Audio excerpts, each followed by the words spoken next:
कौन हैं, भगवान का ऐश्वर्य बताते हुए कहते हैं, राम काम सतकोटि सुभगतन, करोड़ों कामदेव के बराबर हमारे भगवान सुंदर हैं। दुर्गा कोटि अमित अरे मर्दन, हमारे भगवान राम करोड़ों दुर्गा के बराबर दुश्मनों का, दुष्टों का संहार करने की क्षमता है। शारद कोटि अमित चतुराय, शारदा माँ जो बुद्धि की और वाणी की देवी हैं, ऐसी अरबों शारदा माँ के बराबर भगवान के अंदर चतुराई है, बुद्धि है। और विदेशत कोटि श्रेष्ठ ने पुनाय, अरबों ब्रह्मा जी के बराबर भगवान के अंदर सृष्टि रचने की क्षमता है। विष्णु कोटि सम पालन करता, करोड़ विष्णु भगवान के बराबर हमारे राम जी के अंदर पालन करने की क्षमता है। रुद्र कोटि सत सम संघरता, अरबों भगवान शंकर जी के बराबर हमारे भगवान राम के अंदर संहार करने की क्षमता है। और यह हम जान करके बीच बीच में भगवान राम का ऐश्वर्य और शक्ति हमें जानना जरूरी है, क्योंकि वो कौन है ये हमारे लिए बीच बीच में उसके विषय में जानकारी बहुत आवश्यक है। बोलो भगवान राम के जय। अब वहां से अगस्त्य मुनि के आश्रम से भगवान ने विदा ली और कहा कि हे मुनिवर, वहां से जो आविष्कारक चीजें थी, यंत्र, जो धनुष बाण थे, भगवान को उन्होंने प्रदान किया। भगवान ने कहा कि अब हम कहाँ बसे। भगवान ने कहा, प्रभु परमार्थ की दृष्टि तो मत पूछिए, लौकिक दृष्टि से मैं आपको बताता हूं कि आप जाकर के यहाँ से दंडकारण्य में आप जाके पंचवटी में निवास करें। वहाँ पे बहुत सारे संत हैं और वो श्रापित जगह है, उसको प्रभु आप जाके पवित्र करें। इस प्रकार भगवान वहाँ से आए और लक्ष्मण जी और राम जी वहाँ पे गोदावरी के तट पर वहाँ पे उनका स्थान बना रहने के लिए। और वहाँ लक्ष्मण जी ने एक दिन पूछा, भगवान बड़ी सहज अवस्था में थे। भगवान जब सहज अवस्था में होते हैं तब लक्ष्मण जी उनकी दशा देख करके बोले कि हे प्रभु, यह माया क्या है? जय हो। यह माया क्या है प्रभु? आपकी माया क्या है? ज्ञान क्या है? वैराग्य क्या है? और भक्ति क्या है? और ईश्वर और जीव में हमको भेद बताएं। भगवान ने कहा, लक्ष्मण जी सुने, मैं अर मोर तोर तय माया, यह मेरा है, यह मेरा परिवार है, यह मेरा पुत्र है, यह मेरी प्रॉपर्टी है, यह संपत्ति मेरी है, इतनी दूर जमीन हमारी है, इतनी सारी बसें हमारी हैं, इतनी सारी दुकानें हमारी हैं, यह सिनेमा हॉल मेरा है। यही जो है माया है। मैं और ओह उसका है, उसके घर में आग लग गई कोई फर्क नहीं पड़ता, हमारी सुरक्षित रहे। ओह तुम्हारा बेटा है, हमको नहीं मालूम, जो करना है करो। मैं और तोर, यह जो है यही माया का प्रथम रूप है। संतगण या जो भक्त हैं भगवान के, उनसे जब पूछा जाता है कि हे आप बताएं, हे महापुरुष आपके कितने बच्चे हैं, तो यही कहते हैं कि मेरे बच्चे नहीं हैं, भगवान के बच्चे हैं। यहाँ से भक्ति प्रारंभ होती है। आपकी कितनी संपत्ति है मुझे नहीं मालूम, जो भगवान ने गुजारे के लिए दिया है वो मेरा है। हम क्या कहें कि मेरा क्या है? अगर मैं ये कहता तो मैं ये कह सकता था कि मैं अनंत जन्मों तक जिंदा रहूंगा। किस समय हमारा टिकट कट जाए हमको तो मालूम ही नहीं है। और अच्छा किया भगवान ने नहीं बताया, नहीं तो हम पहले ही इस संसार को छोड़ देते। भगवान उनको समझा रहे हैं कि क्या माया है। मैं अर तोर, मैं अर मोर तोर तय माया, जही बस की है जीवन काया। सारे जीव यही नहीं, आप जो पक्षी देखते हैं उनमें भी अपना पराया है। यही जो है हमारे लिए मोह है। यहाँ पे इसी को, मोह को मतलब क्या होता है? अज्ञान, वास्तविक का दर्शन ना होना। वास्तविकता का दर्शन करने का प्रयास जहाँ जहाँ किया संतों ने दिखाया जैसे कृष्ण जी ने, कृष्ण भगवान को अर्जुन ने प्रश्न किया कि हे प्रभु एक बार तो अभिमन्यु को दिखा दो, मिला, आप सक्षम हैं। भगवान ने कहा ऐसा संभव नहीं है। फिर भी उन्होंने उनका निवेदन स्वीकार किया और एकांत में गए और कहा देखो अर्जुन खेल रहा है। भगवान को क्या है, एक पर्दा हटाए, एक माया का पर्दा है, सभी जीव खेल रहे हैं यहीं पे। इस ब्रह्मांड में हमारे आपके सामने करोड़ों जीव घूम रहे हैं, हमको आपको क्या मालूम। अभिमन्यु आए, खेल बोला यही बालक है अभिमन्यु। अर्जुन गए, बोले बेटा इधर आओ। बोला कौन सा बेटा, कौन से जन्म की बात कर रहे हैं आप। बोले अभी अभी तो बेचारा, अभी 13-14 दिन पहले तुम्हारा शरीर छूटा है। बोला ना, कितने बार आप हमारे बेटे बन चुके हो, कितने बार हमारे नाती बन चुके हो। जब हम सुअर थे तब तुम हमारे बच्चे थे, जब हम हाथी थे तब तुम हमारे नाती थे। इस प्रकार कई जन्मों की बात बताया वो जीव भगवान द्वारा। क्यों, जीव के पास जो जीव होता है, ये जो भूत प्रेत कहते हैं ना, इनका मुंह बहुत छोटा पतला सा होता है, सूंघ सकते हैं, खा नहीं सकते, इसीलिए त्रस्त रहते हैं। भगवान ने कहा कि देखा आपने, और देखा कि वो कोई मोह नहीं कर रहा है। बोला जाओ आप जाओ, भगा दिया। तात्पर्य क्या है, आज जिनके साथ हमारा मेल है, आप देखें कोई बच्चा आपके साथ बड़ा कलुषित व्यवहार करता है, दुश्मन जैसा व्यवहार करता है, क्योंकि पिछले जन्म में आप उसको बहुत प्रताड़ित किए हैं। कभी आप देखें कि एक औरत आकर के आपके घर में बहुत झगड़ा करती है, इसका मतलब आपने पिछले जन्म में उसको सताया हुआ है। आपने कभी देखा होगा कि एक बच्चा पैदा होते ही कैंसर हो जाता है, पता चला पैदा हुआ कैंसर हो गया है उसको, और वो 20-25 साल का हुआ और शरीर छोड़ दिया, क्योंकि आपने पिछले जन्म में धोखा दे करके, भ्रष्टाचार करके, लूट खसोट करके आपने इस व्यक्ति का धन हड़प लिया था, इस व्यक्ति की जमीन हड़प ली थी। परिणाम यह हुआ कि अब आपके यहाँ वो बच्चा बन के आया है, वो सारा कर्ज सारा खर्च करवा देगा आपको, आपको रुलाता रहेगा, आपका साथ छोड़ के चल देगा। यह कर्मों की गति है, कर्मों की गति। ऊधो कर्मन की गति न्यारी, ये सब कर्मों का फल है। किसी को देखते हैं तो ऐसा लगता है, इसको बहुत बार मिल चुका हूँ, और किसी अपने को देखते हैं तो ऐसा लगता है इनको कभी जानता ही नहीं, इनको ना जानूं अच्छा है। ये भगवान ये कर्म प्रधान विश्व रच राखा, जो जस करई सुत तस फल चाखा, यही भगवान बता रहे हैं। आगे कहते हैं गो गोचर जहाँ लगी मन जाए, सो सब माया जाने हूँ भाई। जहां तक आपकी दृष्टि, आपका मन, आपकी सोच जहां तक जा रही है वो सब माया है, क्योंकि सब नष्ट होना है। बोलो गुरुदेव महाराज की जय, महंत आशुतोष महाराज की जय, शंकर भगवान की जय। इस प्रकार से भगवान उनको शिक्षा दे रहे हैं। माया के विषय में परिभाषित किया भगवान ने। भगवान ने कहा कि यह सब कुछ माया है।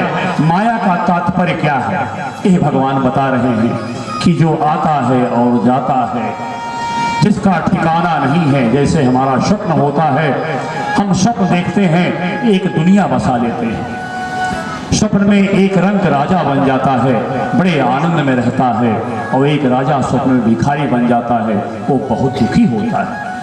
स्वप्न टूटने के बाद राजा सुखी हो जाता है और रंग दुखी हो जाता है। यही खेला चल रहा है भगवान का, यही माया है। भगवान यह स्वप्न देकर के हमको बताते हैं कि यही जो स्वप्न है, इसी का एक रूप है ये संसार। आगे कहते हैं ज्ञान क्या है, यह सुनो ज्ञान के विषय में। ज्ञान मान जहाँ एक नाही, देख ब्रह्म समान सब माही।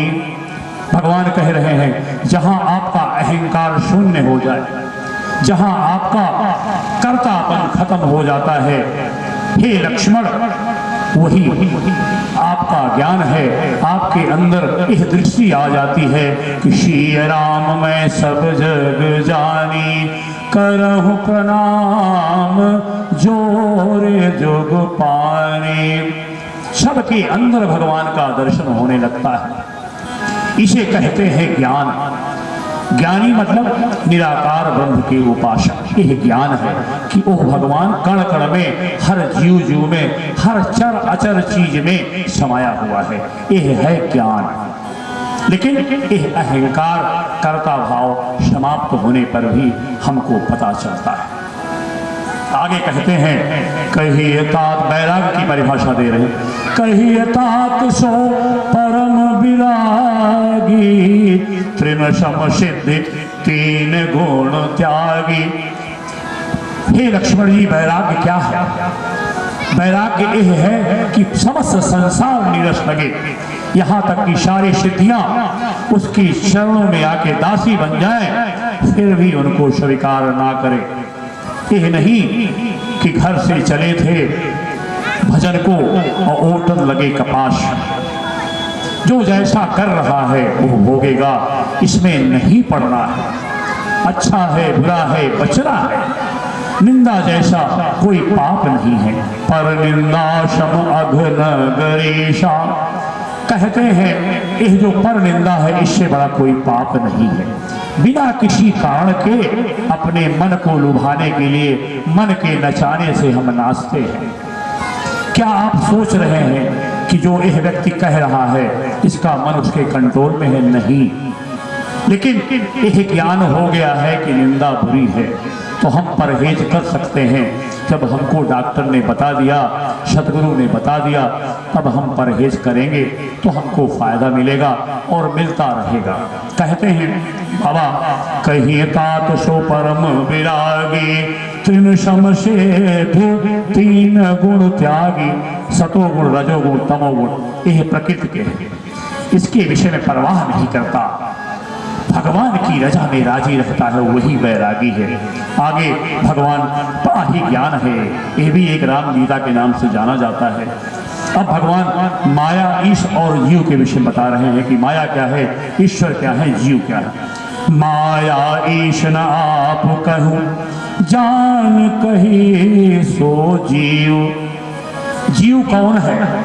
जीव वो है जो ना ईश्वर को जानता है और ना माया को जानता है, वह जीव है। जीव कौन है? जो भगवान को नहीं जानता और माया को भी नहीं जानता। भगवान कहते हैं कि यह जो संसार चल रहा है इसको सत्य मानता है, अपने देह के संबंधों को सत्य मानता है और कहता है कौन? भगवान।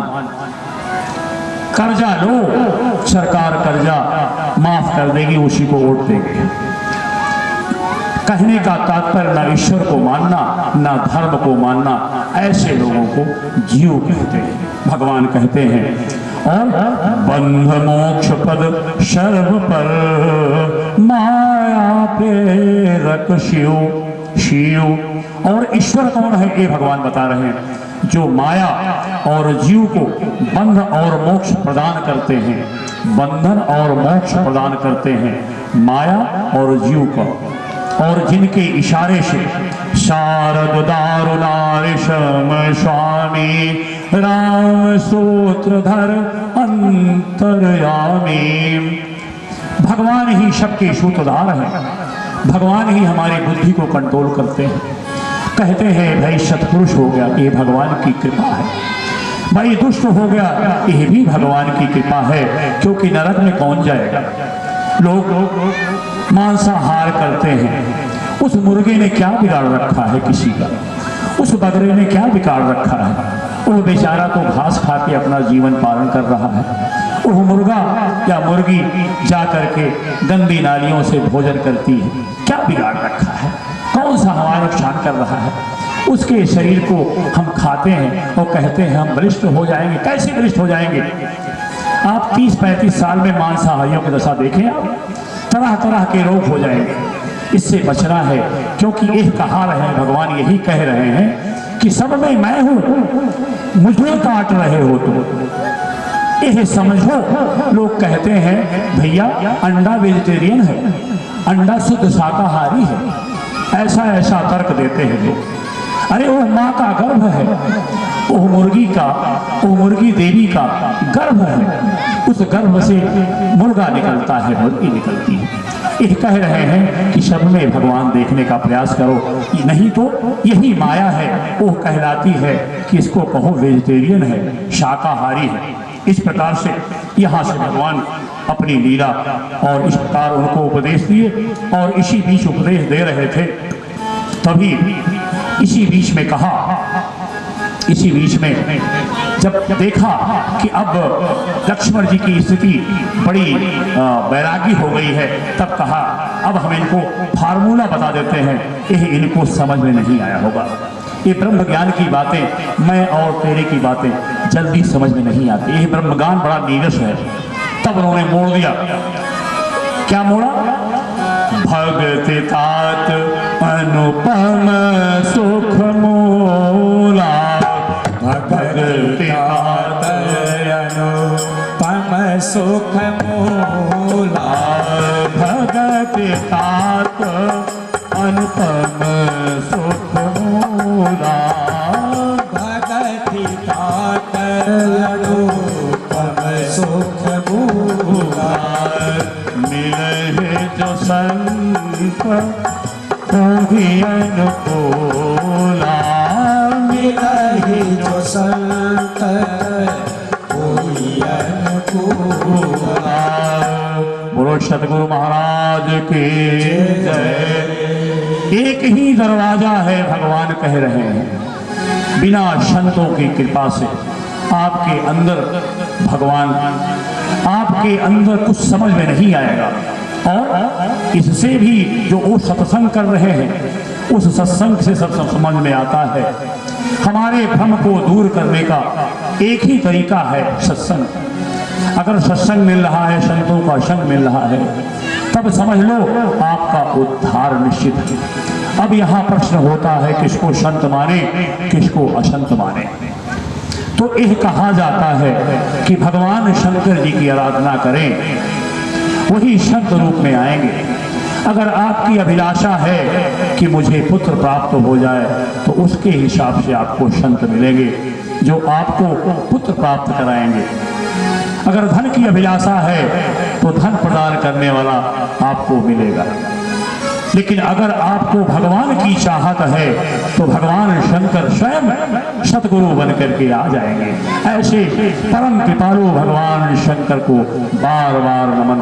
बोलो भवानी शंकर भगवान की जय। जहाँ भी भ्रम हो, भगवान शंकर जी की शरण लें।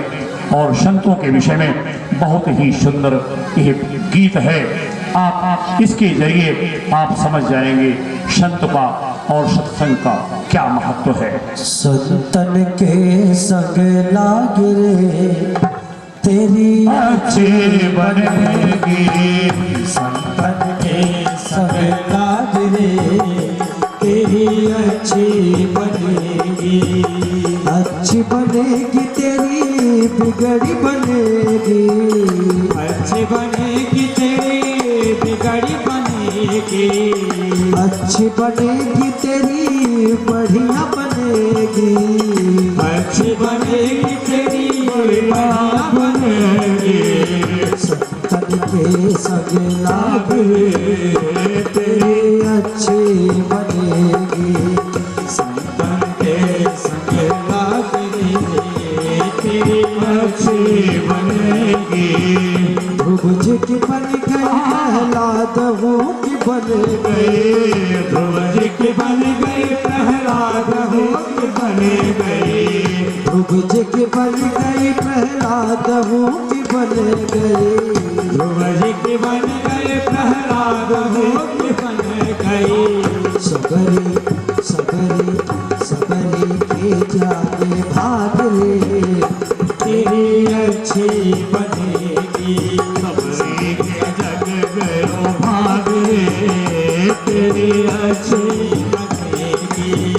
संतन के संग लाग रे तेरी अच्छी बनेगी, संतन के संग लाग रे तेरी अच्छी बनेगी, संतन के संग लाग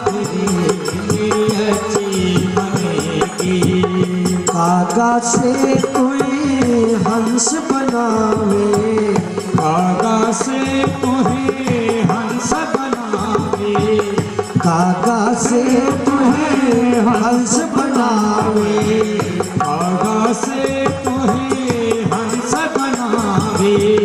मिट जाए मिट जाए दिल के दागे, तेरे अच्छे बनेगी। मिट जाए दिल के दागे, तेरे अच्छे बनेगी।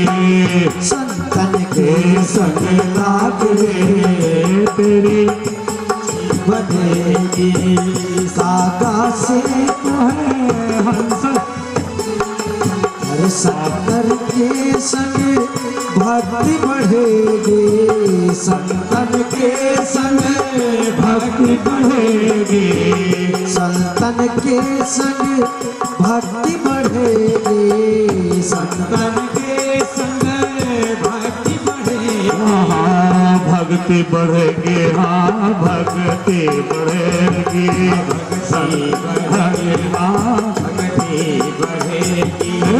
संतन के संग भक्ति बढ़ेगी, संतन के संग भक्ति बढ़ेगी। राम चरण अनुराग रे, तेरी अच्छी बनेगी।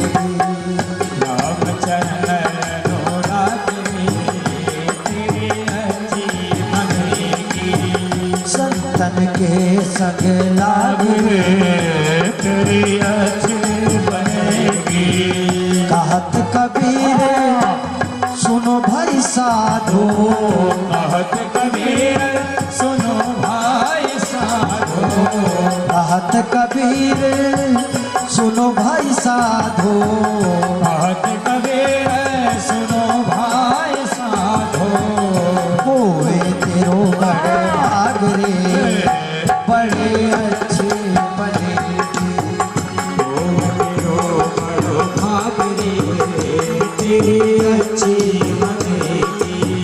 संतन के संग लाग रे, तेरी अच्छी बनेगी। संतन के संग लाग रे, तेरी अच्छी बनेगी। तेरी अच्छी बनेगी, तेरी अच्छी बनेगी। रोशते हैं राम कथा सुंदर कर तारी, संशय विहग उड़ावन हारी। राम कथा कल बिटप कोठारी, सादर सुन गिर राजकुमारी। बाबा कहते हैं, हे देवी, राम कथा सुनने से सारे संशय खत्म हो जाते हैं, हमारे पाप क्षीण हो जाते हैं। जैसे मोतियाबिंद हट जाता है तो हमें ये सारे दृश्य अच्छे लगते हैं और साफ साफ दिखने लगते हैं। तो यह राम कथा, यह दर्शन करें, यह हमारे जो अज्ञान रूपी मोतियाबिंद है, इसको हटाने का ये सबसे बड़ी संजीवनी है। इससे बड़ी संजीवनी कोई नहीं है। बड़े भाग पाइब सत संगा, बिनहि प्रयास हो ही भव भंगा। कम पढ़ा लिखा हो, कम ज्ञानवान हो, मंद बुद्धि हो, सत्संग का इतना प्रभाव होता है, इतनी ऊर्जा होती है कि वह व्यक्ति परम विद्वान बन जाता है। क्यों? उल्टा नाम जपत जग जाना, वाल्मीकि भय ब्रह्म समाना। हम जानते हैं कि रत्नाकर डाकू किस प्रकार से त्रिकालदर्शी भगवान संतों महात्माओं की कृपा से त्रिकालदर्शी प्रथम कवि रामायण के रचयिता बन गए। क्यों? भगवान शंकर ने कहा, बोले बिहसि महेश तब, ज्ञानी मूढ़न कोय, जेहि जस रघुपति करहि जब, तेहि क्षण तस मति होय। सारा कंट्रोल, शारद दारुणारिशम स्वामी। आपके बच्चे के मन में क्या चल रहा है, आपके बहू के मन में क्या चल रहा है, आपके पिता के मन में क्या चल रहा है, आपके पड़ोसी के मन में क्या चल रहा है, इसकी फिक्र करने की जरूरत नहीं है। यह राम नाम, यह राम कथा कवच है। यह कवच है विद्यार्थियों के लिए, नौकरी वालों के लिए।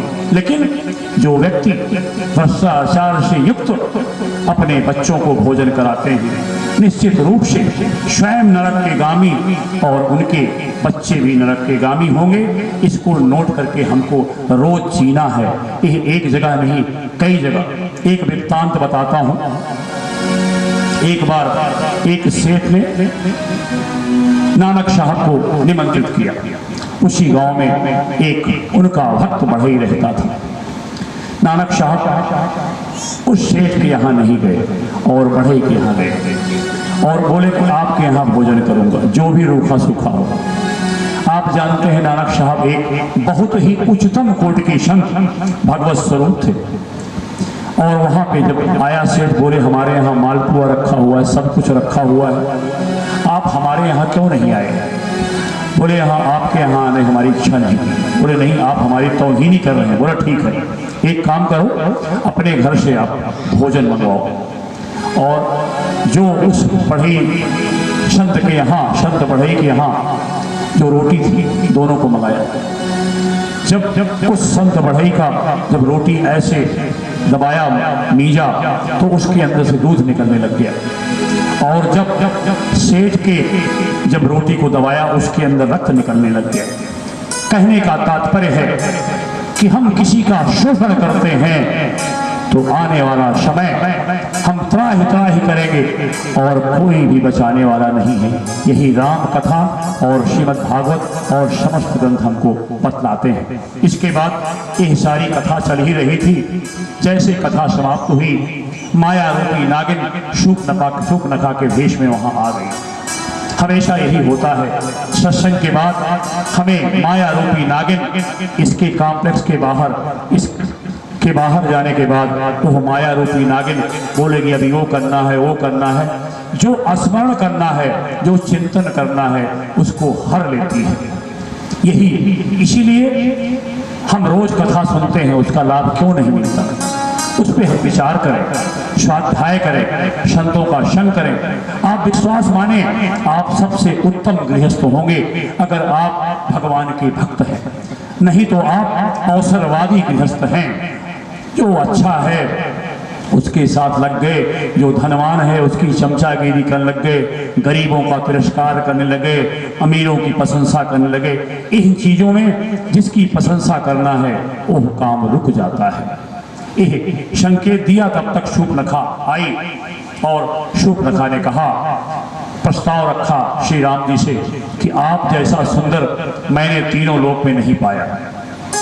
रूप बदल के गई है क्योंकि वो योगिनी है और बोली मैं अब तक कुंवारी हूँ, जबकि उसके पति की हत्या रावण ने कर दी थी, लेकिन अभी कुंवारी बन रही है। बाबा के पास झूठ बोल के जा रही है और भगवान के पास झूठ बोल के गई। भगवान ने सीता माँ की तरफ देखा, बोला मैं तो शादीशुदा हूँ, वो लक्ष्मण जी की तरफ जाओ। लक्ष्मण जी लकड़ी फाड़ रहे थे यज्ञ हवन की तैयारी गृहस्थी के लिए। लक्ष्मण जी ने देखा भी नहीं क्योंकि वो पर नारी नहीं देखते। 14 वर्ष तक उन्होंने सोया नहीं और वो सब जानते हैं, बड़े ब्रह्मज्ञानी हैं, स्वयं भगवान के अंश हैं, शिवांश हैं वो।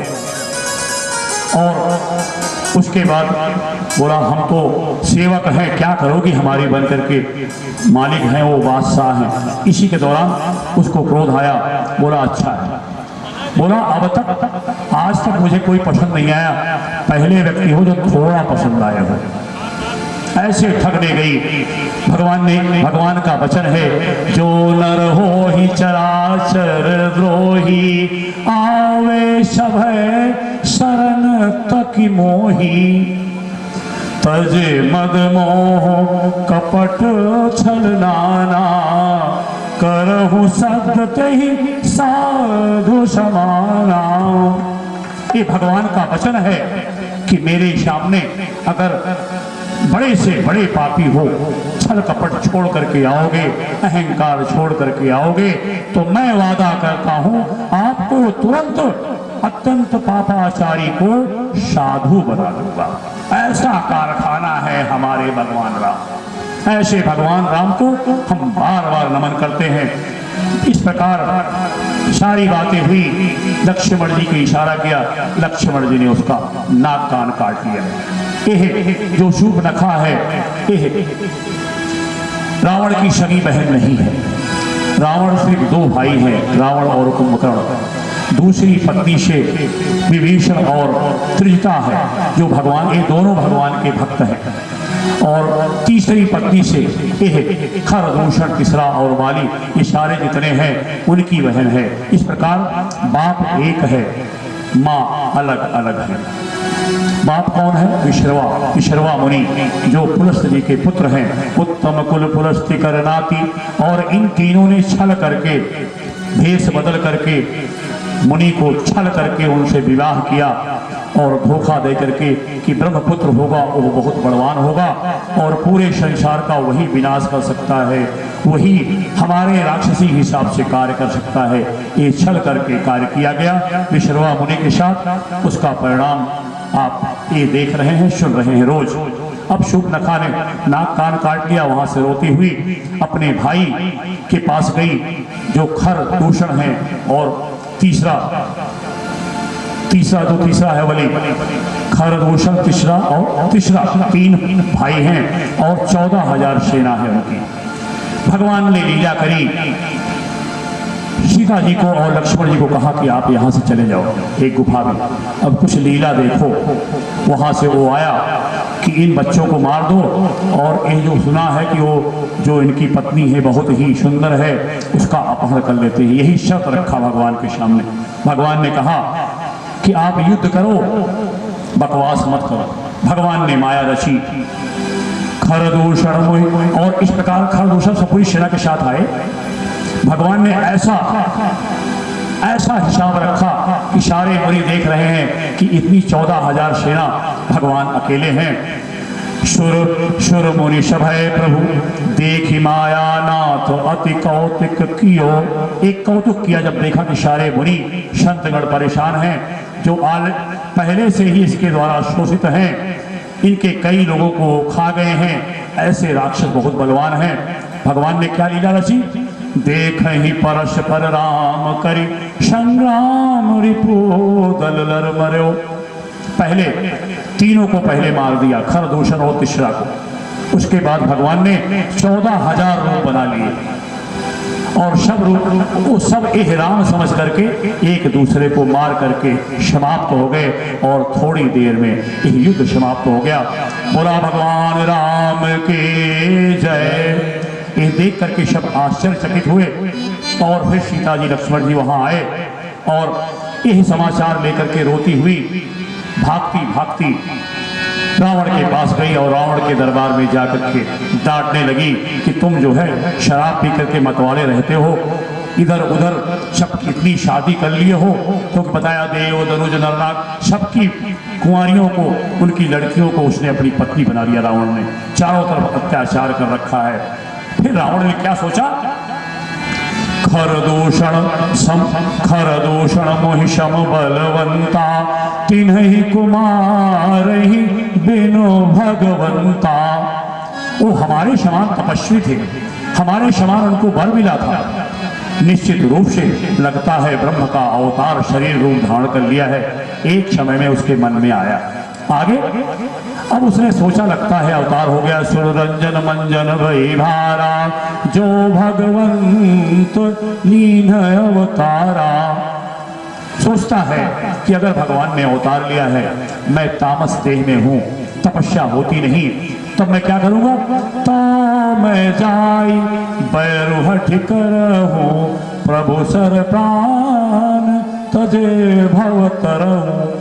उसने सोचा कि मैं जाकर के अगर वो भगवान होंगे तो मेरा वध कर देंगे, मैं तर जाऊंगा। अब देखिए, हम सभी शमशान घाट में जाकर के, शमशान वैराग्य हम सबको होता है। यही शमशान वैराग्य रावण को हुआ। दूसरे क्षण जैसे शमशान से बाहर निकलता है, मनुष्य अपने काम में लग जाता है, उधर फोन, वहां दौड़ो। यही रावण कर रहा है। देखिए, दर्शन कीजिए अब। जो नर रूप, जब नर के रूप में, नर रूप में भूप के पुत्र है, राजकुमार है। हरि हो नारी जी किरण दो। लोग कहते हैं कि रावण को ज्ञान था कि ये भगवान है। नहीं, वो शमशान वैराग्य हो गया था उसको। और जैसे शमशान से बाहर निकला कि अगर वो राजपुत्र होंगे तो उनकी पत्नी को हर लूंगा। यह संदेह, यह जो हमारे मन में संदेह है, जो शमशान वैराग्य होता है, ये क्षणिक वैराग्य, यही क्षणिक वैराग्य हुआ। रावण को कुछ नहीं मालूम था। एक अहंकारी व्यक्ति को मालूम चलेगा। हम बाबा तुलसी जी जो लिखते हैं, और भगवान शंकर जी की बाणी है, जो स्वयं भगवान राम के प्रतिरूप है, वो लिख रहे हैं कि हरिहु नारी जीत रग सो। उनको, उनकी नारी को हल लूंगा। अभी भी उसका निशाना पर नारी पे है। इस प्रकार रावण ने यह सोचा, और वहां से अब क्या करें, अब तो भेष बदलना है। अब क्या किया जाए? मारीची जो उनका मामा है, वो मारिशस में जाके, क्योंकि भगवान ने एक बाण मारा था, सत जो जनगा सागर पारा, भगवान ने उसको इसलिए बचा दिया कि उसके लिए एक और सेवा भगवान ने दे रखी है। वो भेष बदलने में निपुण है। और वहां से वो 7 समुद्र पार रावण गए और बोले, मामा हमारे काम करे कहा है। वो कहे का करे कहा है, बताएं कि ऐसे ऐसे राजकुमार आया है। बोले हमका ना बताओ। वो हमका एक तीर मारे बिना फर्क है, हम 7 समुद्र पार आए के गिरा ही, हम उनके दर्शन कर चुका है, हमका ना भेजा। हे भांजे, हमको न भेजो। रावण कहता है, मामा ठीक से जावे तो ठीक है, नहीं तो का यही मार दे। अब काम सोचे कि ये तो राक्षस है, इसके मारने से, स्वयं राक्षस है। क्यों राक्षस है? लेकिन भगवान का दर्शन हो गया है, भगवान के बाण का स्पर्श हो गया है, उनको ज्ञान हो गया। भगवान जिसको चाहते हैं क्षण मात्र में ज्ञान दे देते हैं। आश्रय तो ग्रहण करें। और केवल एक कलयुग केवल नाम आधारा, गावत नर पावे हैं भवधारा। एक ही आलम्बन है, दूसरा आश्रय नहीं है। इसको विश्वास करें, क्योंकि यह गोपेश्वर धाम में, श्री गोपेश्वर धाम में जो कथा हो रही है, ये भगवान की कृपा से हो रही है। भगवान ही बोल रहे हैं और आप सब भगवान हैं, भगवान तुल्य हैं, वही सुनते हैं, वही सुनाते हैं। आगे देखिए आप, भगवान ने यही सब रचा और अब उसने जाकर के मारीच को कहा कि, तब मारीच ने सोचा कि अब इनके हाथ से वध होने से अच्छा है भगवान के हाथों मारा जाऊंगा, साथ साथ उनका दर्शन भी हो जाएगा। इस बीच वहां से मारीची चलने को तैयार है। यहाँ भगवान ने एक लीला रची। लक्ष्मण जी जंगल गए, वन की सामग्री, गृहस्थ की सामग्री लाने के लिए, यज्ञ और हवन की लकड़ी काटने गए हैं। इसी समय भगवान ने कहा, सुनहु प्रिया व्रत रुचिर सुशीला, मैं कछु करबी ललित नर लीला। हे देवी, अब मुझे, तुम तो दिव्य हो, आदि शक्ति हो, तुमको अगर रावण स्पर्श करेगा तो भस्म हो जाएगा, लेकिन यह तो लीला में बहुत लोगों का उद्धार होना है, बहुत लोगों का कल्याण करना है। क्योंकि वाल्मीकि जी ने जो रामायण रच दी है, वो मेरे जन्म के पूर्व रच दिया है, वो त्रिकालदर्शी हैं, और जो जो लिखा है उस रामायण में हमें उन उन पात्रों से मिलना है। इसलिए देवी, आप साक्षात देवी हैं। अग्नि जो है आपका पुत्र है, आप उसकी शरण ग्रहण करें। माता ने, तुम पावक मह करहूं निवासा, जव लग करहूं निशाचर नासा। तब तक मैं अपनी नर लीला करता हूँ, नहीं तो विघ्न आ जाएगा, लोग समझ जाएंगे कि यह स्वयं भगवान है और हमको मना ही है। क्यों? रामायण में वाल्मीकि जी ने लिख दिया है, हम तो उसको पालन करेंगे, संत जो लिखते हैं हम उसके हिसाब से चलेंगे। अब इस प्रकार से वहाँ वो सोने का मृग बन करके वहाँ आया। अब वो माया की जानकी है और उन्होंने इस लीला में कहा कि हे प्रियतम, इस मृग की छाला बहुत अच्छी है, आपके लिए बहुत अच्छी रहेगी। और भगवान को कहा कि इसकी छाला, हमको छाल चाहिए। तो भगवान उसके पीछे पीछे चल दिए मृगशाला के लिए। भगवान तो और अब भाग रहा है मारीची मृग के रूप में, और बार बार भगवान की सांवली सूरत का दर्शन करता हुआ भाग रहा है कि भगवान का दर्शन भी कर रहा हूँ, रुक रुक करके भगवान का दर्शन करते हुए भाग रहा है। और दूर जाकर के भगवान ने बाण मारा और उसने कराहा, उसके अंदर आवाज निकालने की भी क्षमता थी। भगवान की आवाज में उसने पुकारा कि हे लक्ष्मण, हे लक्ष्मण। अब सब कुछ खेल है भगवान का, लक्ष्मण जी समझ नहीं पाए। लक्ष्मण जी के मन में आया कि भगवान कभी मुसीबत में नहीं पड़ सकते, लेकिन माया रूपी सीता जानकी ने कहा कि लक्ष्मण जी आप आवाज सुन रहे हैं, वो मुसीबत में है। और लक्ष्मण जी बोले कोई मुसीबत भगवान पे नहीं आ सकती प्रभु पे, यह मैं जानता हूं। लेकिन माया जानकी ने कुछ कट शब्द बोले और उस कट शब्द को सुन करके लक्ष्मण जी ने कहा ठीक है, आपकी जो इच्छा कह करके एक रेखा खिंचाई और उसे लक्ष्मण रेखा हम कहते हैं। हे माता, उनको माता कहते थे सीता जी को, उनके चरणों को ही दर्शन करते थे। इस रेखा के बाहर मत जाना क्योंकि ये राक्षसों का क्षेत्र है, वहां से माता। अब देखिए रावण ने साधु का भेष धारण किया, कितना कलंकित किया साधु के भेष को, और साधु का भेष धारण करके उसने जो कलंक किया। और इस प्रकार आप सब जानते हैं कि कहा कि आप इस रेखा के बाहर आएंगी तभी मैं आपसे भिक्षा ग्रहण करूंगा। माता जी बाहर निकले, उनका हरण हो गया, माया रूपी जानकी का हरण हो गया। और वहां पे कितने लोग हैं और ये सारा दर्शन बहुत लोग, सारे देवता भी कर रहे हैं, लेकिन कोई भी देवता, कोई भी वहां का निवासी माता की हेल्प, सेवा के लिए, सहायता के लिए नहीं आया। लेकिन आया कौन? एक पक्षी। ये भगवान की लीला है, किसको कौन सी सेवा देने वाले हैं वो जाने। किसको रामायण का पात्र बनाना चाहते हैं, किसको अमर करना चाहते हैं वो जाने। अब देखिए उन्होंने गीध को पात्र चुना, वो पक्षी को पात्र चुन लिया भगवान ने, और वो पक्षी धन्य हो गया। इस प्रकार वो पक्षी और वहां पे वो रावण भागा और वहां मारीच ने अंतर प्रेमितासु पहचाना। भगवान ने उसको मुनि दुर्लभ गति दी। क्यों? वो जानता है कि ये मजबूरी में यह गलत कार्य कर रहा है। तो भगवान जानते हैं कौन मजबूरी में कर रहा है, कौन जानबूझ के कर रहा है। मजबूरी का कोटा जो है थोड़ा कम पाप होता है, लेकिन जानबूझ के किया हुआ, जैसे एक वकील कोई पाप करे और कोई अच्छे पद पे बैठा हुआ व्यक्ति पाप करे, भ्रष्टाचार करे, तो उसका दंड भी एक सामान्य इंसान से बहुत ज्यादा होता है। उसी प्रकार भगवान ने उसका कल्याण किया और भगवान अब अपने विलाप लीला कर रहे हैं और रोते भी ऐसा हैं। हम सब रोएंगे तो कभी पशु पक्षियों से नहीं पूछते कि हमारी पत्नी कहाँ गई, लेकिन भगवान जब लीला करते हैं तो पेड़ पौधों को उनसे भी पूछते हैं। भगवान जो लीला करते हैं वो पूर्ण होती है। अब भगवान रोते हुए निकल रहे हैं। यह दो चौपाइयों में हम उनके विरह लीला को हम सुनते हैं।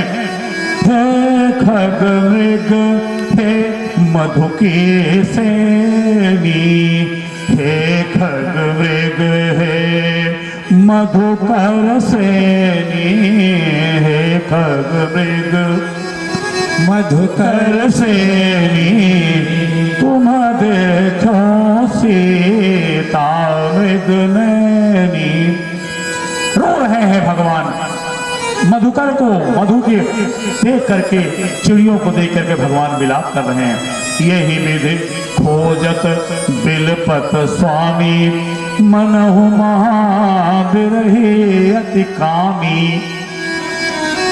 ऐसा विलाप कर रहे हैं जैसा ऐसा कामी पुरुष कोई नहीं है, ऐसा भगवान अपना। और यही देख करके हमारी माता सती जो आज पार्वती हैं, उस समय लीला में माता सती को भ्रम हो गया और भगवान शंकर को तो मानती थी, लेकिन भगवान शंकर के वचनों पे विश्वास नहीं किया।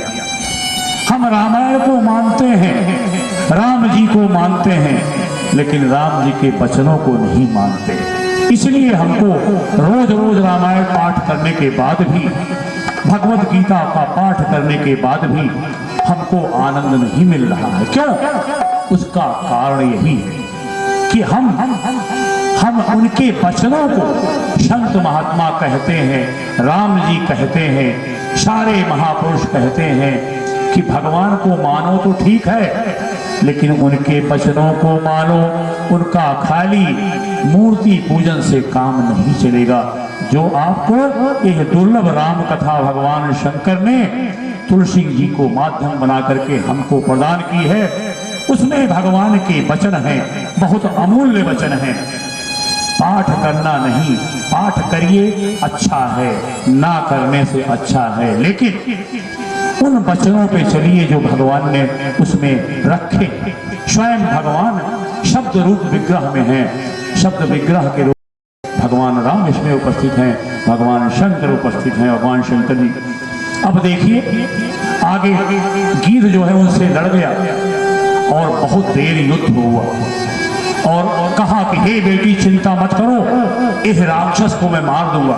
क्योंकि पहचान गया गीध भगवान का परम भक्त है।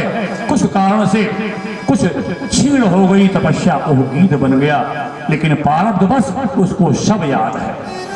कहते हैं भगवान कि अगर आप भगवान के आश्रय लिए हैं, भगवान की शरण में हैं, तो अगर किसी कारण आप पतित हो गए, पथभ्रष्ट हो गए, तो आपकी डिग्री खत्म नहीं होगी। ऐसे परिवार में जन्म मिलेगा जो भक्तों का परिवार होगा, धनवानों का परिवार होगा, जिससे आप सत्संग कर सकें। एक ही है आश्रय और सारे संसार के आश्रय यही समाप्त हो जाते हैं, लेकिन भगवान का आश्रय उसी डिग्री के साथ मिलता है। श्रीमद् भागवत में आप सुने होंगे, राजर्षि भरत को सब याद था, जब वो मृग बने तब भी याद था, पश्चाताप करते रहे। जब दूसरे जन्म में भरत बने, जिनको जड़ भरत कहा जाता है, मंद बुद्धि के कारण लोगों ने उनको जड़ भरत नाम दे दिया, उस समय भी सब याद था। कहने का तात्पर्य ऐसे बहुत वृत्तांत हैं। आप देखें, एक बच्चा पैदा होता है, शुरू से भगवत भक्त होता है। एक व्यक्ति पैदा होता है, ढूंढ ढूंढ करके जीवों को मारता है, कुत्तों को मारता है, बैलों को मारता है, गायों को मारता है। आप देखें, आप दर्शन करें, एक दया से युक्त है और एक दुष्टता से युक्त है। यही दर्शन यहाँ हो रहा है। गीध जो है अपने प्राण को त्याग करने के लिए तैयार है परोपकार में, और हम सभी परोपकार में छुप जाते हैं, तो दंड तो मिलेगा। आपके साथ होगा तो आपको भी कोई बचाने वाला नहीं मिलेगा। अब देखिए, हम पंक्तियों के साथ, हम बहुत ही कारुणिक है यह प्रसंग, इसलिए हम पंक्तियों के साथ आपके सामने रखेंगे। आगे परा गिधपत देखा, आगे परा गिधपत देखा, सुमिरत राम चरण निज रेखा, सुमिरत राम चरण जिन रेखा, नाथ दसानन एह गति के नाथ दसानन यह गति की, कही खल जनक सुता हरि, कही खल जनक सुता हरि, दक्षिणी दिश गयहु गोसाई, दक्षिणी दिश गयहु गोसाई, दिल पति अटे पुर रे नाई, दिल पति अटे पुर रे की नाई। बोलो भगवान राम की जय, गीधराज जटायु की जय। एक पक्षी परोपकार में अपना प्राण गंवा रहा है और हम मनुष्य सक्षम होकर के परोपकार करने में अपने को भगाते हैं, छुपाते हैं।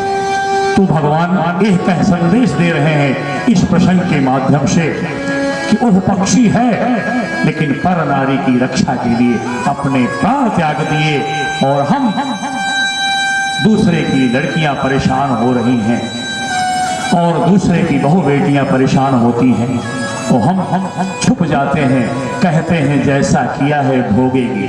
गलत। हमने खाता खोल दिया, वही प्रसंग हमारे सामने आएगा। यही संदेह देती है हमारी यह रामायण। कहते हैं गीधपति ने अपना बताया कि हे प्रभु, मैं तो सुगरण कर रहा है। भगवान निकले, देखा आगे परा गीधपति देखा। गीधपति घायल होके पड़ा हुआ है, मरणासन्न है, और उस समय उसकी दशा देखें और भगवान का सुगरण कर रहा है। आवाज सुन करके भगवान समझ गए, क्यों पंचवटी आने के पहले उनसे मुलाकात हुई थी। क्यों? वो भगवान, वो दशरथ सम्राट दशरथ का मित्र है। देवासुर संग्राम में उन्होंने अपना फर्ज अदा किया था और बताया क्या हुआ, सारा बात बताया कि दशानन ने हमारी यह गत की है। और माता रो रही थी, बहुत विलाप कर रही थी, और उन्हें दक्षिण की दिशा में ले गया, माता रोती हुई। आगे अब देखिए बहुत अच्छा प्रश्न कि हे प्रभु, आपके दर्शन की लालसा में मैंने अपने प्राण रोक रखे। यह है भक्ति, यह है भक्ति। दर्श लागे प्रभु राख्यो प्राणा, हे प्रभु चलन चाहत अब कृपा निधाना। हे प्रभु, अब आपका दर्शन हो गया, अब मैं चलना चाहता हूं। भगवान कहे राम कहा तनु राखहु प्राणा। भगवान राम ने कहा हे पक्षीराज, आप बड़े परोपकारी हैं, आपका मैं प्राण की रक्षा कर देता हूँ। आपके सारे पंख तुरंत के वैसे की वैसे हो जाएंगे, आप स्वस्थ हो जाएंगे। लेकिन पक्षीराज क्या बोलता है, उसको शरीर से मोह नहीं है। वो संसार को देख चुका है कि माता का हरण हुआ, लेकिन इस पूरे समाज में कोई व्यक्ति बाहर नहीं निकला अपने घर से। मैं इस समाज को देख चुका हूँ, मुझे इस समाज से मोह नहीं है। यह शरीर, यह तामस शरीर है। मैंने मरे हुए जीवों को बहुत मांस खाया है प्रभु, सारे पापाचार इस शरीर से हुए हैं। जो शरीर हमको मिला था प्रभु, ना अब इस शरीर से मोह है, ना इस समाज से मोह है। ऐसा करके उसने अपनी बात कही और मुस्कुराते हुए कहा, क्या बोलता है, बड़ा अच्छा प्रसंग बोलते हैं। जाकर नाम मरत मुख आवा, जाकर नाम मरत मुख आवा, जाकर नाम मरत मुख आवा, जाकर नाम मरत मुख आवा। अधम मुकुट होई सुत गावा, अधम मुकुट होई सुत गावा। सोमलोचन गोचर आगे, सोमलोचन गोचर आगे।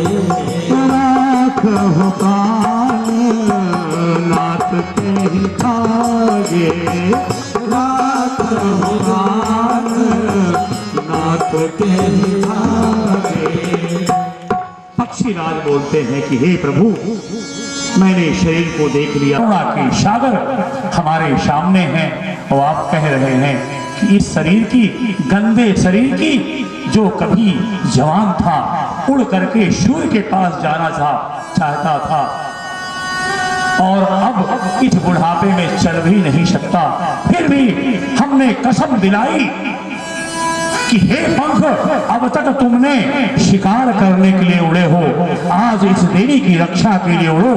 उन पंखों में जान आ गई और हे प्रभु, आपकी कृपा से जो उड़ नहीं पा रहा था मैं, आपकी कृपा से जान आ गई और मैं रावण से भिड़ गया। ऐसा कहा कि हे प्रभु, आपकी अपार कृपा है, जिसका मरते समय नाम याद आ जाए तो वह व्यक्ति अधम से अधम हो, लेकिन सारे वेद सारे ग्रंथ कहते हैं वह मुक्त हो जाता है। और हे प्रभु, जब आपके नाम में इतनी शक्ति है तो आप तो स्वयं मेरे सामने उपस्थित हैं। अब मैं इस देह को और देह को क्या करूंगा? ऐसा कह करके भगवान रोने लगे। जल भरी में कहीं रघुराई, तात कर्म ते गते पाई। हे प्रिय गिधराज, आपके कर्मों का परिणाम है कि जो आपको परम गति मिल रही है, इसमें मेरा कोई लेना देना नहीं। इस प्रकार भगवान रोने लगे। ऐसे करुणा निधान जो हमारे एक आंसू छलक जाए, आप विश्वास करके देखो, भगवान लाखों आंसू बहाते हैं। ऐसे कृपा निधान की शरण यह रामचरितमानस दे रही है। इसको आप सुने। और आगे भगवान ने कहा, परहित बस जिनके मन माही, तिन कहूँ जग दुर्लभ कछु नाही। भगवान राम कह रहे हैं कि हे गिधराज, जिसके मन में भी नहीं ये स्थिति है कि हम अगले की सहायता नहीं कर सकते, किसी गरीब बहन बेटी की शादी हो रही है, हम या कोई बच्चा नहीं पढ़ पा रहा हो, हम उसकी सहायता करने के लिए हम सक्षम नहीं हैं, लेकिन भगवान कह रहे हैं परहित बस जिनके मन माही। मात्र मन में असल सोच लिया कि अगर मेरे पास मैं सक्षम होता तो मैं इसकी जरूर सहायता करता। तो प्रभु कहते हैं भगवान राम, तीन कहूँ जग दुर्लभ कछु। भगवान कहते हैं कि समय आने पे मैं उसको इतना दे दूंगा कि वह लुटाता रहेगा और कम नहीं होने दूंगा। सिर्फ सोचना है कि मुझे परहित में काम करना है, किसी का भला करना है, उसका मजाक बना करके अपने घर में मनोरंजन नहीं करना। हम तो कहते हैं पूर्व जन्म कर्म खराब रहा भोगत है, उसकी लड़की ऐसी, उसका लड़का ऐसा, उसकी बहू ऐसी। यही शाम को आरती और पूजा के बजाय यही निंदा हो रही है, यही मनोरंजन का विषय है। इससे भगवान कहते हैं हमें बचना है। आगे अब देखिए, हे तात, उनको तात बोल रहे हैं। तन तनु तजता जाहु तात मम धामा, देव का तुम पूरन कामा। हे गिधराज, तुम्हारे पास कोई इच्छा नहीं है, लेकिन मैं अपनी तरफ से आपसे प्रार्थना कर रहा हूं कि मेरे परम धाम जाइए। गिधराज ने भगवान से भक्ति मांगी। भगवान ने स्वयं अविरल भगति मांगी बर, गिध गयो हरिधाम, तेहि की क्रिया यथोचित निज कर की राम। भगवान रोते रहे। दशरथ जी जो उनके पिता हैं, उनकी क्रिया नहीं किए, उनके लिए विलाप करने का अवसर नहीं मिला, और गिधराज को अपनी गोद में बिठा करके अपने बालों से उनके घाव को पोंछ रहे हैं। ऐसे कृपा निधि का आश्रय जो सर्वशक्तिमान है, सब कुछ बनाने वाले हैं, ऐसे भगवान का आश्रय घूम घूम करके यह रामायण रूपी महागंगा आपके घट घट में घूम रही है। भगवान कृपा करें, भगवान की शरण मिले। गिधराज को भगवान ने अमिट भक्ति, अविरल भक्ति प्रदान की और गिधराज भगवान की धाम गए, भगवान का दर्शन करते हुए। ऐसे परम महात्मा गिधराज जटायु की जय, प्रभु राम की जय। अब इसी को जिस प्रकार से राम राम रटते हुए हमारे गिधराज इस संसार को छोड़ के चले गए भगवान का दर्शन करते हुए, उसी का दर्शन इस अब वहां से दर्शन करें। वहां से भगवान चले शबरी जी के आश्रम पहुंचे। वहाँ के बाद सबरी जी के आश्रम पहुँचे। सबरी बहुत ही सबरी का जो भाव है वो इस भजन में आप दर्शन करेंगे। उसके बाद हम आगे प्रश्न में प्रवेश करेंगे। रामा रामा रटते रटते, रामा रामा रटते रटते, भी तेरे उमरिया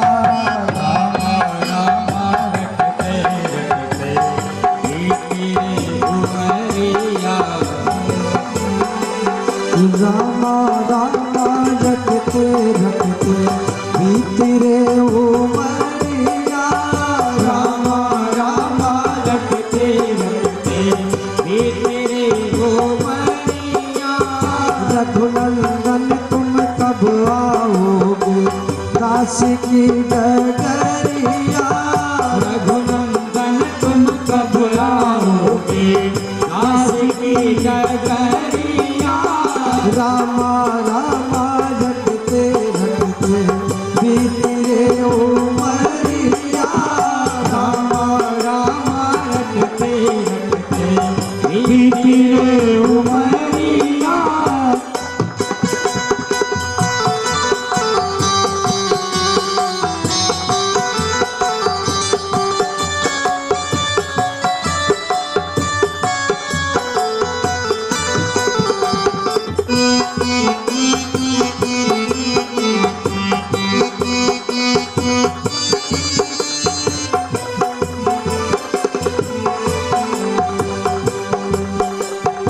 मैं सबरी भिलनी की जाए भजन भाव नहीं जानू रे, मैं सबरी भिलनी की जाए भजन भाव नहीं जानू रे। नाम तुम्हारे दर्शन के हिर बन के जीवन पालू रे, नाम तुम्हारे दर्शन के हिर बन के जीवन पालू रे।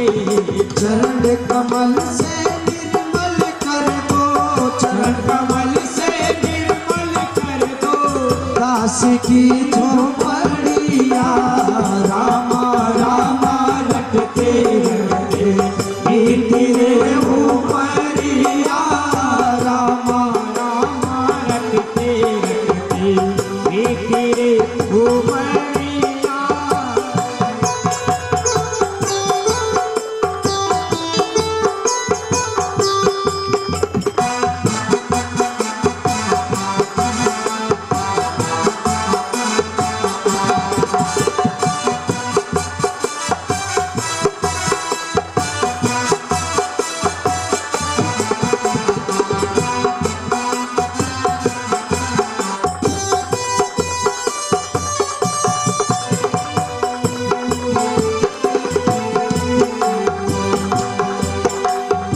रोज सवेरे वन में जाकर रास्ता साफ कर आती हूँ, रोज सवेरे वन में जाकर रास्ता साफ कर आती हूँ। अपने प्रभु की खातिर वन से चुन चुन के फल लाती हूँ, अपने प्रभु के खातिर वन से चुन चुन के फल लाती हूँ। मीठे मीठे पेड़ से भरी, मीठे मीठे पेड़ से भरी लाई रे झबलिया। रामा रामा रटते रटते भी तेरे उमरिया, रामा रामा रटते रटते भी तेरे उमरिया।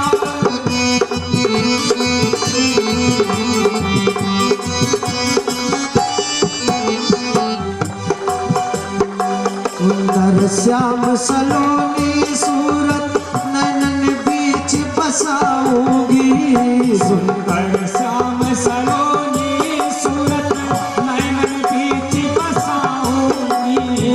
पद पंकज के रजधर मस्तक चरणों में शीश नवाऊंगी, पद पंकज के रजधर मस्तक चरणों में शीश नवाऊंगी। प्रभु जी हमको भूल गए क्यों, प्रभु जी हमको भूल काशी की खबरिया रामा रामा रखते रखते तेरे उमरिया रामा रामा रखते रखते तेरे उमरिया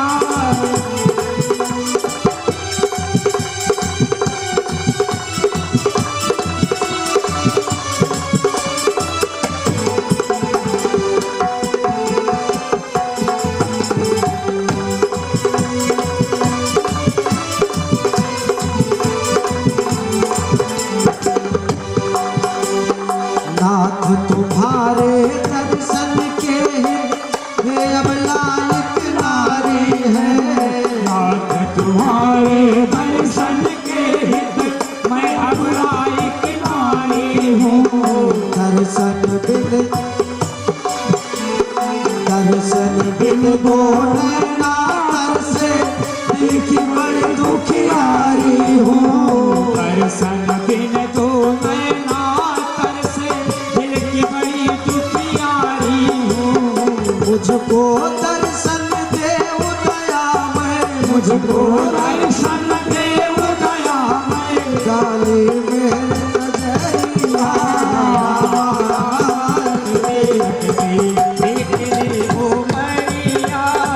राम राम रखते रखते बीती रे उमरिया राम राम रखते रखते बीती रे उमरिया रघुनंदन तुम कब आओगे काशी की गगरिया राम राम रखते रखते बीती रे उमरिया बोलो भगवान राम के जय, श्री गोपेश्वर धाम के जय। शबरी जी एक भीलनी है, भीलनी जात में जन्म हुआ। भीलनी का तात्पर्य जंगल में जो समाज के बाहर जंगलों में रहते हैं, अपना जीवन यापन करते हैं, उनके अपने रीति रिवाज हैं। छोटी अवस्था में शादी होने वाली थी शबरी की। पूर्व जन्म के वो बहुत बड़ी रानी थी, बहुत बड़े राजघराने की, लेकिन बहुत बड़ी भक्त थी। इतनी खूबसूरत थी कि उसने भगवान से, क्योंकि राजा कहीं उनको सत्संग में नहीं जाने देते थे, हमेशा पर्दे में रखते थे, उसने भगवान से प्रार्थना की कि हे प्रभु, मुझे ऐसा शरीर दो, ऐसा वंश दो जिसमें मैं खूबसूरत नहीं बनना चाहती, मुझे कोई ना देखे, जिससे कि मैं सिर्फ आपको देखती रहूं। ऐसी प्रार्थना के बाद माता इस कुल में पैदा हुई और उस कुल की परंपरा थी, शादी उनकी हो रही थी, होने वाली थी। ढेर सारे जानवर, बकरा बकरी और सारे जीव जंतु मारने के लिए कि शादी में इनका वध होगा और इसका मान सबको परोसा जाएगा, जैसा कि आज भी समाज में कई लोगों के यहाँ होता है। कितना दुर्भाग्य है, कितना दुर्भाग्य है कि एक निर्जीव जानवर को, जिसके पास कोई हथियार नहीं है, उनको मार करके हम आनंद लेते हैं। तो वही ओह नरक में है आज, कल हमारा वैकेंसी हो गई। श्रीमद् भागवत में यह वृत्तांत आता है कि जब राजा ययाति को यही दिखाते हैं कि देखो, जिन जानवरों को आपने मारा है वो सारे खड़े हैं और ये सब इंतजार कर रहे हैं कि तब तुम्हारा शरीर खत्म होगा, क्योंकि बड़े बड़े यज्ञों में पशु बलि करते थे। और क्योंकि वो इस चीज को भगवान की कृपा हुई, नारद ने दिखाया कि देखो अब इनकी जो सींगें हैं बड़ी तेज हो गई है, और जैसे ही आप जाओगे ना, ये आपको एक नहीं हजारों लाखों वर्ष तक अपनी सींग, आपके जो सूक्ष्म शरीर है उसमें इसी प्रकार का दर्द होता है। कहने का तात्पर्य, मैं किसी का विरोध नहीं कर रहा हूँ, मैं यही कह रहा हूँ, श्री राम मैं सब जग जानी, भगवान ने हमको बहुत कुछ खाने को दे रखा है। ऐसी जीव हत्या से बचें। क्यों? इस एक कहते हैं आपने गन्ना लगाया तो गन्ना होगा, मिर्ची लगाया मिर्ची होगी, बबुल लगाया एक और होगे करोड़ों कांटे और सबको कष्ट देते रहेंगे। ऐसे ही जो हम यह देखें कि जो हमको अच्छा नहीं लगता, ऐसा व्यवहार हम अन्य जीवों के साथ ना करें। यहाँ की गाय छोड़ करके कुड़वार छोड़ आए, कुड़वार की गाय छोड़ करके पलही को छोड़ दिए, खैंचरा छोड़ दिए, यही चल रहा है। हम कितना बड़ा पाप कर रहे हैं, अपने आश्रित जीवों को कैसे ठग रहे हैं, कैसे आशा करते हैं कि हमारे जीवन में शांति रहेगी। यह जो चल रहा है इससे हमको बचना है। यह जो है, अभी देखिए शबरी के विषय में चर्चा चल रही थी। शबरी ने माता से पूछा ये जानवर क्यों आए हुए हैं? बोला बेटी अभी 5 साल की बच्ची है, यह आपकी शादी में इनकी बलि होगी और सबको मांस परोसा जाएगा। वो घबरा गई। रात में बोले मेरी शादी में इतनी हत्या, आगे क्या होने आ रहा है? आगे भी हमको यही करना पड़ेगा, हमको शुरुआत ही नहीं करनी है। अगर शुरुआत हो गई तो भगवान का वादा है कि आज तक जो पाप हुए ये जो पाप भूल जाओ। सर्वधर्मान परित्यज्य माम एकम शरणं व्रज अहम त्वाम सर्व पापेभ्यो मोक्षयिष्यामि मा शुचि। डरो नहीं, अब तक जो पाप हुए, भगवान क्या कहते हैं? जो नर हो ही चराचर द्रोही आवे सब डर के मारे हमारी शरण में आ जाए कि हे प्रभु बचा लो, और फिर दोबारा गलती नहीं, एक बार माफ होगा दोबारा नहीं। क्यों? ये सारी कथाएं यही जानकारी दे रही हैं कि जागो, सतर्क हो जाओ। आप अन्य जीव नहीं हैं, एक शेर घास नहीं खा सकता, उसकी मजबूरी है। और लेकिन हमारे पास तो भगवान ने भारतवर्ष में, विशेषतया उत्तर प्रदेश में और अयोध्या में भगवान ने बहुत कुछ दे रखा है। क्या क्या नहीं दे रखा है भगवान ने, फिर भी हम एक निर्दोष, एक कांटा चुभ जाए अपने बच्चे को तो हम दूसरे से, पड़ोसी मार दे एक डंडा हमारे बच्चे को, एक थप्पड़, तो हम लाठी लेके दौड़ते हैं। और निर्दोष जीव जो किसी को न मारते हैं न काटते हैं, दूध भी दे रहे हैं, छोड़ दो इनको। यह बता रहे हैं, संकेत मिल रहा है कि शबरी देवी वहां से भाग गई। रात में शबर वंश की थी वो, भाग करके भागते भागते आई पंपा सरोवर महर्षि मतंग ऋषि के आश्रम के बाहर दूर जंगल में छुपी रही। देखा कि हम सेवा क्या करें, कार्य क्या करें, जो फल मिल जाता वही खा लेती और जंगल में छुपी रही। उसने सोचा क्या मैं कर सकती हूँ, इतने साधु महात्मा इस जंगल में हैं। तो उसने क्या किया, ये साधु महात्मा जंगल में आते हैं लकड़ी चुनने के लिए, तो उसने क्या किया, जंगल में जाकर के लकड़ी चुनती और महर्षियों के घर के सामने रख करके छुप छुप। सोचिए आप कैसे कह सकते हैं कि वो सामान्य कन्या है, पूर्व जन्म का है ना, पूर्व जन्म का एक संस्कार उसको वहां ले जा रहा है। सेवा करना प्रारंभ कर दिया। कहते हैं धन है तो सेवा करो, नहीं तो शरीर से सेवा करो, क्योंकि इसीलिए दिया है आपको धन संपदा शरीर। मन से सेवा करो, तन से सेवा करो, पवित्र करो इसको। पवित्र करने का तरीका यही है कि जिसका साईं का है, साईं के काम जाता रहे। और क्या करना है, नहीं तो डॉक्टर को दे आएंगे 5 लाख रुपए, 1 लाख 2 लाख में सत्संग हो जाता है, सब लोग प्रसन्न हो जाते हैं। और एक बच्चा बीमार पड़ जाए तो यहाँ से लेकर के दिल्ली तक हम भाग जाते हैं, बड़े बड़े मिनिस्टरों से जैक लगाते हैं कि एम्स में एडमिशन मिल जाए। जाएगा तो धन, वो धन जाने के लिए ही आया है। धर्म कार्य में जाएगा या पाप कर्म में जाएगा, जाएगा जरूर, वो टिक नहीं सकता। यही विधान है इस संसार का। माता सेवा करने लगी, लोगों को पता चला कि ये अछूत जाति की है। हम लोग छूत अछूत बहुत करते हैं, हम भी कई जन्मों में अछूत रह चुके हैं।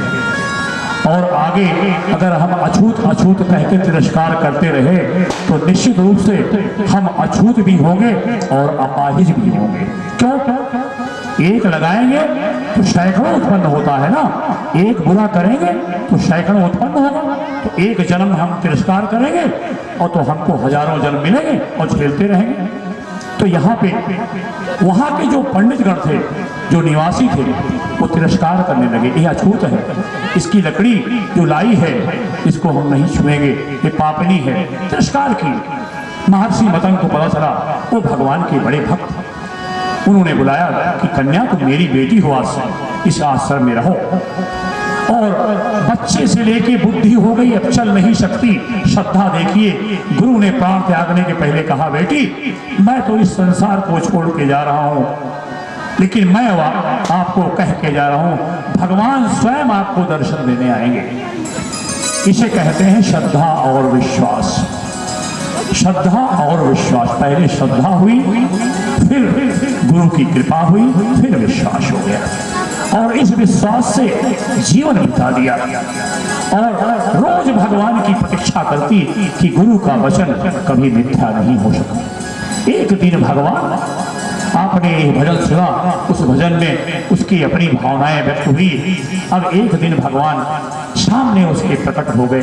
आप देखें, आप कल्पना करें, जिसकी प्रतीक्षा कर रही थी आज भगवान उसके सामने प्रकट हो गए।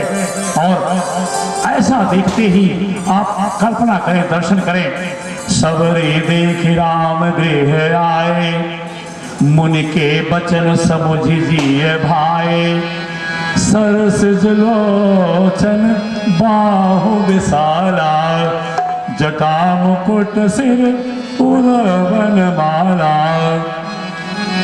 श्याम गौर सुंदर दो भाई, दर्शन करें आप, श्याम गौर सुंदर दो भाई, सबरी परी शरण लपटाई, प्रेम मगन मुख बचन आवा, पुनि पुनि पद सरोज सिर नावा। व्याकुलता देखिए, दर्शन करें, आप दर्शन करें, अपने आप को शबरी की जगह पे खड़ा करें। जीवन बीत गया और अब भगवान के दर्शन होने, कितना आकर्षक है भगवान। और उसकी तपस्या सफल हुई और अब उसने बोला कि हे प्रभु, चरणों में लिपट गई। उसके पास शब्द नहीं, तपस्या उसकी सफल हो गई। क्या तपस्या की? उसने कहा, मैं तपस्या करना जानती हूँ प्रभु, ना स्तुति करना जानती हूँ, भिल्ली जात में पैदा हुई और कही विधि स्तुति करो तुम्हारी, अधम जाति में जड़मति नारी। हे प्रभु, मैं जड़मति मूर्ख हूं, यही सच्चा ज्ञान है। अगर हम बुद्धिमान बनेंगे आज नहीं तो कल पटके जाएंगे, लेकिन अगर आप भक्त बनेंगे कि सब प्रभु की कृपा से पूरी सृष्टि चल रही है, हम भी उसी में चल रहे हैं, तो कहते हैं कण कण में सिया राम के दर्शन होने लगते हैं। भगवान ने कहा कि हे प्रिय, वो बुढ़ी